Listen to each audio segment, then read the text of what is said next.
చేస్తారు, అడుగుతారు. 16,000 గ్రామాలు ఉన్నాయి, 47 మున్సిపాలిటీలు ఉన్నాయి, ఇవన్నీ చేస్తారు. పార్టీ నిరంతర ప్రక్రియ ఇది. ఎందుకు చేయరు? మా దగ్గర నుంచి 23 మంది గొట్టిపాటి రవికుమార్ తప్ప చేస్తారు, సహజం. మీతో పాటు మీ అంత అవగాహన జగన్మోహన్ రెడ్డి గారికి ఉండి, జగన్మోహన్ రెడ్డి గారు ప్రతిపక్ష నేతలను విమర్శించేటప్పుడు అదే స్టేజ్ మీద మా నాయకులు కూడా చేస్తారు, మా నాయకులు కూడా ఇటువంటి ధర్నాలు చేస్తారు, మా నాయకులు కూడా అసంతృప్తులు ఉంటాయి, మేము దాన్ని సద్దుమణిగిస్తాము, ప్రజలందరూ సమన్వయంతో ఉండండి అంటే అసలు చెయ్యొద్దు అని ముందే చెప్తే చేస్తారని మీరు అంటున్నారు. కాబట్టి చెయ్యొద్దు ముందే చెప్తే అసలు ఈ సమస్య ఉండేది కాదు కదా. జగన్మోహన్ రెడ్డి గవర్నమెంట్ ఫెయిల్ అయ్యాడు, కూడా ఫెయిల్ అయినప్పటికీ ప్రజలు భరించాలి అని అంటున్నారు ఆయన. రైట్ సాంబశివరావు గారు ఇంకో ప్రశ్న మీరు నవరత్నాలకు సంబంధించి చాలా స్ట్రైట్ గా నవరత్నాలను మేము మేనిఫెస్టో పెట్టాము, నా మేనిఫెస్టో క్లియర్ గా మేము డిలీట్ చేయలేదు వెబ్సైట్ నుంచి, మేము చాలా ఫ్రీ అండ్ ఫెయిర్ గా వెళ్తున్నాము అని మీరు ముందు నుంచి చెప్పుకొస్తున్నటువంటి విషయమే. అన్లెస్ నవరత్నాలు కాకుండా ఎక్సెప్ట్ దట్ మీరు చాలా హామీలు ఇచ్చారు. ఇప్పుడు అంగన్వాడీలకి హామీలు ఇచ్చారు, మున్సిపల్ కార్మికులకి హామీలు ఇచ్చారు, ముద్దులు అనేక హామీలు.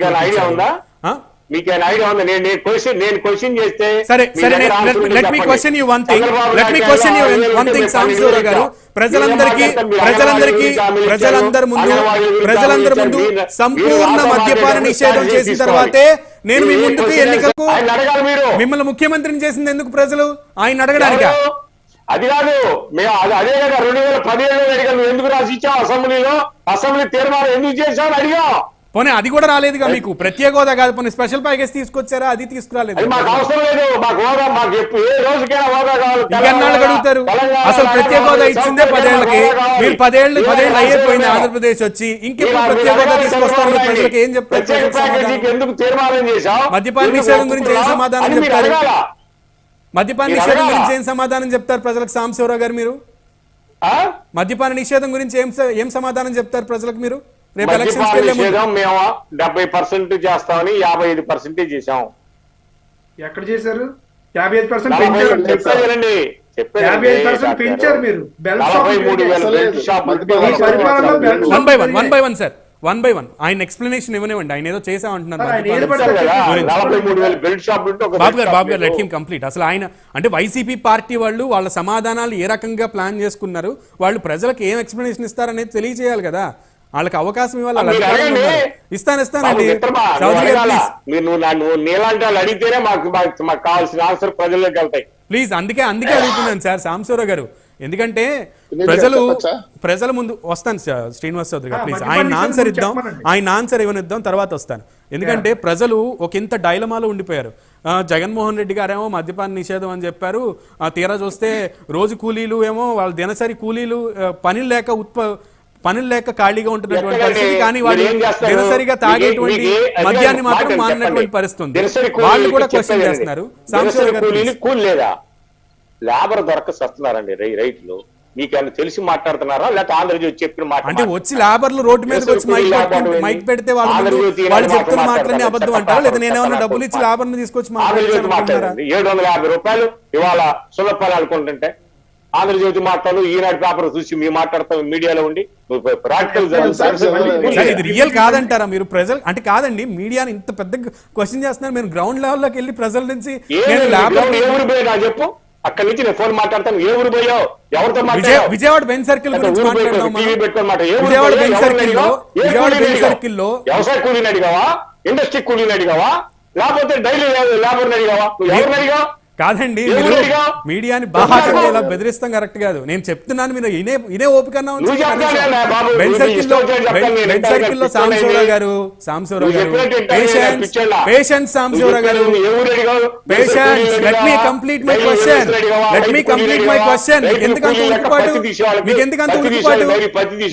ఉలుకుపాటు అంటున్నా నేను? ఏం మాట్లాడుతున్నావండి మీరు?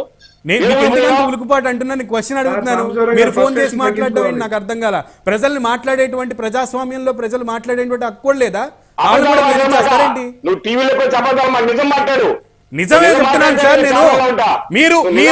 మీరు ఎంప్లాయ్మెంట్ ఆపర్చునిటీస్ ఎన్ని క్రియేట్ చేశారు రాష్ట్రంలో? మీరు ఎంప్లాయ్మెంట్ ఆపర్చునిటీస్ ఎన్ని క్రియేట్ చేయగలిగారు రాష్ట్రంలో? ఎందుకు జాబ్ క్యాలెండర్ ని రిలీజ్ చేయలేకపోయారు ప్రతి సంవత్సరం మీరు ఇచ్చినటువంటి హామీ ప్రకారం? కోడిగుడ్డు కాదు, రాష్ట్రంలో ఐటీ సెక్టర్ హ్యాచింగ్ స్టేజ్ లో ఉందా? ప్రజలకు ఏం చెప్పుకుంటున్నారు సార్ మీరు?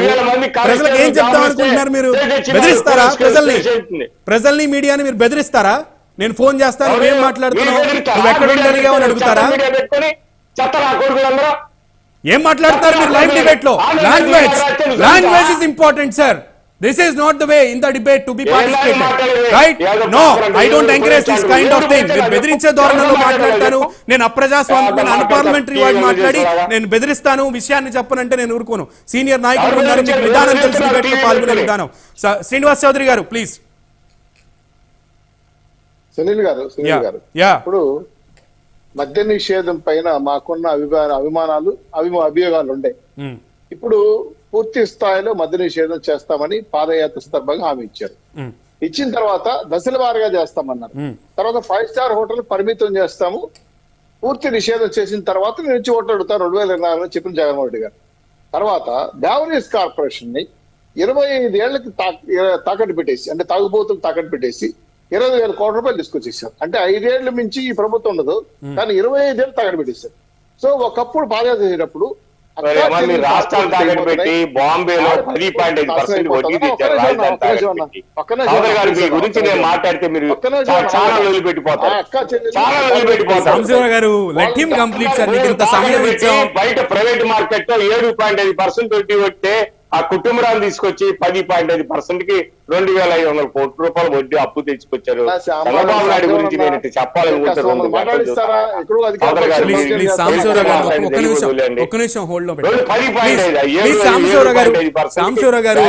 మిగతా వాళ్ళని కూడా మాట్లాడి కుటుంబాలను ప్రశ్నిస్తే అందించొద్దంటే ఎట్లా అండి? అధికారం గురించి నేను మాట్లాడాలి. మిమ్మల్ని కాబట్టి ఎవరిని ప్రశ్నిస్తారు? ప్రశ్నలు వాళ్ళకున్న డౌట్లు అనుకోండి, కనీసం పేషెన్స్ గా వినండి.